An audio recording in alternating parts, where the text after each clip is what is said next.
नहीं आसान, बस इतना समझ लीजिए, एक आग का दरिया है और डूब के जाना है। हेलो, नमस्ते, आदाब। स्वागत है आपका इंटरने इश्क में। और बिल्कुल सही फरमाया है। पर क्या जो फरमाया है ये सभी के लिए वाजिब है? कितने लोग हैं जो इसको सही मानेंगे? और काफ़ी लोग ऐसे भी तो होंगे ना जो कहेंगे कि ये बिल्कुल ही बेकार की बात है, बेफिजूल बात है। क्यों? क्योंकि प्रैक्टिकल साउंड नहीं करते। तो क्या प्यार में प्रैक्टिकलिटी ज़रूरी है? क्या प्यार भी प्रैक्टिकल होना चाहिए? तो चलिए आज इसी मुद्दे पर बात करते हैं। What is love? प्यार क्या है? Let us start with an example. मैं अगर आपसे पूछूं कि आप पोइट्री क्यों सुनते हो तो आपका जवाब क्या होगा? You will say I love poetry. But do you really love poetry? In reality you don't love poetry, but you love the pleasure it provides to you. The dopamine it releases in your mind and body, which makes you feel good or positive, and you love that state of yourself. And it goes on for everything. ये हर उस चीज़ पे applicable है जिससे आप कहते हैं कि आप प्यार करते हैं। इसीलिए आप बार बार पोइट्री सुनते हैं या म्यूजिक। जब आप कहते हो कि मैं किसी भी फला फला वजह से या इसलिए किसी से प्यार करता हूँ, तो आप वहाँ एक रीज़न देने की कोशिश करते हैं। Then that means असलियत में आपको अपने आप से ही प्यार है, क्योंकि वो चीज़ आपको प्लेजर दे रही है एंड वो आपको बार बार और हर बार चाहिए। थोड़ा सा कॉम्प्लिकेटेड साउंड कर रहा है ना? Let's break it down and make it simple. दो सेगमेंट्स में समझने की कोशिश करते हैं। पहला, न्यूरोलॉजिकल और साइकोलॉजिकल फिनोमेना, जिसे हम कॉमनली फीलिंग्स बोलते हैं। क्या प्यार एक साइकोलॉजिकल फिनोमेना है कि जब भी किसी को देख के वी फील समथिंग, हमारी बॉडी में ऑक्सीटोसिन, डोपामिन रिलीज होता है? या फिर जैसा कि आपने बॉलीवुड में सुना होगा ना, बटरफ्लाइज इन योर स्टमक, और हमें उसकी वजह से अच्छा फील होता है and we intend to have that feel again and again and again. उस इंसान के साथ, उस जोन के साथ हमारी बॉन्डिंग बहुत ज़्यादा बेहतर होने लगती है और उस इंसान की ज़रूरत महसूस होने लगती है। उसके बिना ना एक कमी सी लगती है। हर बार जिस सिचुएशन में आपने उस इंसान को रिलेट किया था पहली बार, और उस इंसान के सराउंडिंग जितनी भी सिचुएशंस हैं, वहाँ पे अगर वो इंसान ना हो, वो ना दिखे, वो ना हो वहाँ पे, तो बिल्कुल बेकार सा लगता है। ऐसा लगता है कि it's all alone, it's all empty, and all this is to feel that dopamine hit again. सही बात है, एकदम सत्य है। मतलब यार अगर आज ऑफिस नहीं आई तो क्या करूंगा, मेरा मन नहीं लग रहा है। वो क्लास नहीं आई तो मैं कॉलेज जाके क्या करूंगा? इससे अच्छा तो घर पे ही रुक जाता हूँ ना। सही बात है, बिल्कुल सही बात है। अब हम सेकंड सेगमेंट की तरफ बढ़ते हैं, जिसमें हम प्यार को एक आइडिया की तरह डिफाइन करते हैं। हम इसे आइडिया इसलिए कह रहे हैं क्योंकि अगर कोई ऐसा इंसान जिसने कभी वो butterflies in the stomach feel ना किया, जिसे कभी प्यार हुआ ही ना हो, जिसने कभी ये एहसास महसूस ही ना किया हो, and they still explain what is love, ये तो वही बात होगी ना, मैंने कभी केक खाया नहीं लेकिन मुझे केक का स्वाद पता भाई। Then that is a social construct, एक आइडिया, एक डेफिनेशन जो सोसाइटी ने बनाई है या उसके अपब्रिंगिंग के अकॉर्डिंग, उसकी जो भी समझ बनी है, या फिर इन्वर्टेड कॉमर्स में बॉलीवुड ने उसे जो समझाया है। हम जनरली अपनी हिस्ट्री, कल्चर और प्रेजेंटेशन से इंस्पायर होकर अपने प्यार को डिफाइन कर लेते हैं। एग्जाम्पल के लिए लेट्स से दैट मैं एक ऐसी लव स्टोरी से इंस्पायर्ड जिसमें एक इंसान प्यार में दूसरे इंसान के लिए जान दे देता है, जैसे कि लैला मजनू। हाँ, नहीं तो मॉडर्न डे के लिए हम रांझना का एग्जांपल ले लेते हैं ना। हाँ, बहुत ज्यादा रोमांटिसाइज करते हैं लोग आजकल उसे। एग्जैक्टली, मतलब एक तरह से एपिटोम ऑफ लव कह दें, बिल्कुल वो ज्यादा बेहतर होगा। तो मेरे लिए वो एक बेंचमार्क बन जाएगा।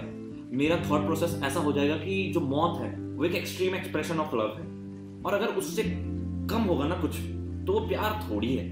ये माइंडसेट सबके लिए इंडिविजुअल लेवल पे अलग अलग तरीके से डेवलप होने लगता है as per their own understanding. मतलब लड़का या लड़की ये सोचेगा कि अगर ये सामने वाला बंदा इस मोहब्बत में, इस प्यार में, इस रिलेशनशिप में मेरे लिए, मुझे बचाने के लिए या किसी और रीज़न की वजह से अगर जान नहीं दे सकता, तो इसका मतलब ये मुझसे प्यार नहीं कर रहा, और ये जो कर रहा है वो टेम्परेरी है, या इसकी मोहब्बत उस इंसान से कम होगी जो मोहब्बत में मेरे लिए जान दे सकता है। Right?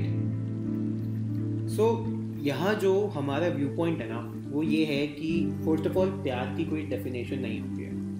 According to us, if you try to define love, then what you are doing is you are restricting the idea of love. There is nothing universal about love, there is nothing factual about love. जब दो इंसान एक दूसरे से completely अलग हैं, तो उनका प्यार एक जैसा कभी भी नहीं हो सकता। कैसे हो सकता है? हो ही नहीं सकता। पर चलिए एक बार के लिए मान लेते हैं कि ये आइडिया नहीं है, तो फिर ये क्या है?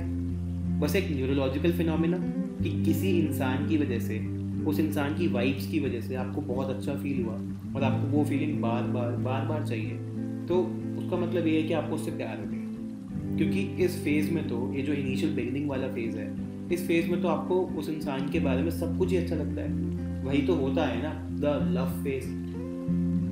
बट यार ये तो किसी के साथ भी हो सकता है, मतलब एंड बार हो सकता है, इसकी कोई लिमिट्स थोड़ी है। मैं इमोशनली जो मेरे अट्रैक्शन वाला जो जोन है या मुझे कोई पसंद आ रहा है, वो तो कोई भी इंसान आ सकता है। पर ऐसा ज़रूरी थोड़ी है कि मैं एक इंसान के साथ वो पसंद आ जाने वाले प्रोसेस में हूँ तो किसी और इंसान को पसंद नहीं कर पाऊँगा, या मेरे इमोशंस, मेरी फीलिंग्स किसी और की तरफ अट्रैक्ट नहीं होंगी। तो किसी के साथ भी हो सकता है, एंड ज़रूरी नहीं है कि एक ही इंसान पे आके रुक जाए, कितने भी लोगों के लिए हो सकता है। And if you decide love to be just a neurological action which allows you to get involved with anyone, मतलब किसी के साथ भी, with whom you feel connected, then that's all. जाओ जिस मर्जी के साथ प्यार करो, जितनी मर्जी के साथ प्यार करो और जब मर्जी तब प्यार करो. So if you only go for neurological actions, then it is an animal instinct. And we are not animal. We have civilized over the times. और ये जो जोन होता है ना, जिसमें हम ये कह रहे हैं कि एक इंसान से अट्रैक्ट हो तो दूसरे के साथ भी फीलिंग्स आ सकती हैं, तीसरे के साथ भी हो सकती है, तो यहाँ एक और कॉन्सेप्ट आ जाता है. That concept is called morality, सिद्धांत. जब आप एक इंसान से प्यार करते हो तो सेम टाइम पे आप किसी दूसरे इंसान से नहीं करोगे. तो ये जो ऑब्लिगेशन है, क्या ये प्यार है? ये प्यार वही है जहाँ फीलिंग्स की बात हो? क्योंकि अक्सर हम लोगों से ऐसा सुनते हैं ना कि यार मुझे उसके लिए कुछ फील नहीं हो रहा, सो मैं उससे प्यार नहीं करता या मैं उससे प्यार नहीं करती, मैं उसके लिए अब फील नहीं करती हूँ. So is it only about feelings? ये बात समझनी बहुत ज़रूरी है कि अगर फीलिंग्स ही प्यार हैं तो हमारा उस पर कोई कंट्रोल नहीं है. एक के साथ, दो के साथ, तीन के साथ या कितनों के साथ भी प्यार हो सकता है if we are basing it only on the neurological action. And बहुत बार ऐसा होता है कि हम दूसरों की तरफ अट्रैक्ट होते हैं बट वहाँ हमारे ऊपर XYZ ऑब्लिगेशन है, इसलिए हम वहाँ नहीं जाते. और वो ऑब्लिगेशंस क्या हैं? वो ऑब्लिगेशंस कुछ ऐसी होती हैं कि that I love someone, I am in a commitment और आई हैव अ फैमिली. और वो ऑब्लिगेशन कुछ इस तरह की होती हैं कि दैट आई लव समवन, मैं अगर अभी एक से प्यार कर रहा हूँ तो मैं किसी और से प्यार कैसे कर सकता हूँ.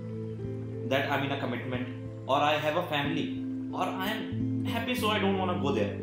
That means your neurology might push you to some extent, but your morality won't let you go there. So now you decide what is love. According to us, love is an idea which holds an individualistic, personalized combination of both neurological actions and societal factors. बहुत ही आसान शब्दों में कहा जाए तो जिसके साथ आपको इंटरनली, मेंटली अच्छा फील नहीं होगा ना, आपको कभी उससे प्यार नहीं होगा. सबसे पहली बात तो यही है कि पहला स्टेप अट्रैक्शन है, वही प्यार में बदलेगा. अगर अट्रैक्शन नहीं हुई तो प्यार का स्कोप नहीं है. दूसरी बात, जब तक एक इंसान के साथ आपके सोसाइटल नीड्स, आपका जो सोशल कॉन्स्ट्रक्ट है वो फुलफिल नहीं होगा ना, तब तक आपका न्यूरोलॉजिकल अट्रैक्शन जो आपको हो चुका है वो यूजलेस है. ये प्यार में कभी तब्दील नहीं होगा. ये अट्रैक्शन ही रह जाएगा and that will be temporary. जो आपका लव फेज होता है इट विल एंड देयर. और हाँ, स्टार्टिंग में बेसिकली यही होता है ना कि अट्रैक्शन हो गया और उस इंसान का हमें सब कुछ बहुत अच्छा लग रहा है जिससे अट्रैक्शन हुआ है. मतलब हम सब कुछ हैशटैग बना देते हैं, हैशटैग क्यूटीपाई, हैशटैग बेबी बू, पता नहीं क्या क्या हैशटैग बना देते हैं और हमें कुछ भी बुरा नहीं लगता. लेकिन और अगर हम प्यार में आगे बढ़ते हैं तब हमें धीरे धीरे एहसास होता है कि वो जो था वो सिर्फ एक फेस था जिसमें सिर्फ और सिर्फ सब कुछ खूबसूरत दिख रहा था. एक फेरी टेल वर्ल्ड में थे हम, है ना. और उर्दू में या अरबी में उसे दिलकशी कहते हैं, जो कि प्यार का पहला पड़ाव होता है, first stage of love. Arabic text में ऐसा बतलाया गया है. उस पर बाद में बात करेंगे कि और कितने स्टेजेस होते हैं और प्यार कहाँ खत्म होता है, बाद में बात करेंगे, वो तो बात की बात है. So in very very simple terms कहने का मतलब ये है कि when you are in that attraction वाला फेज ना, तो अपने पार्टनर की अनोइंग हैबिट्स भी हमें क्यूट लगती हैं और धीरे धीरे when you spend more time वो अनोइंग हैबिट्स क्यूट से फिर से अनोइंग बनने लग जाती है. And then you lose touch, you lose those feelings जिसके बारे में आप पहले बोल रहे थे कि मैं अब फील नहीं करता या मैं अब फील नहीं करती, वो उस जोन में फिर ऐसा ही होता है.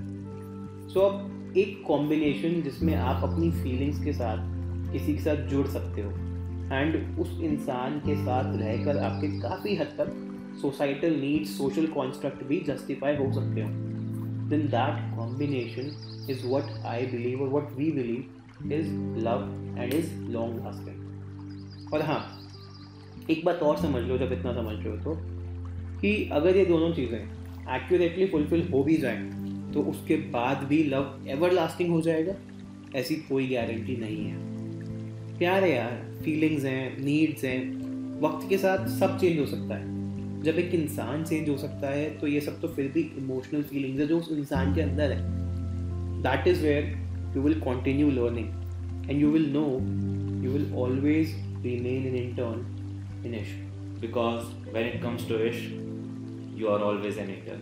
और यही तो हमारा मोटो है। I hope we have established a point here, और इसी तरह कोशिश जारी रहेगी आने वाली वीडियोस के साथ। मिलते हैं आपसे अगली वीडियो में।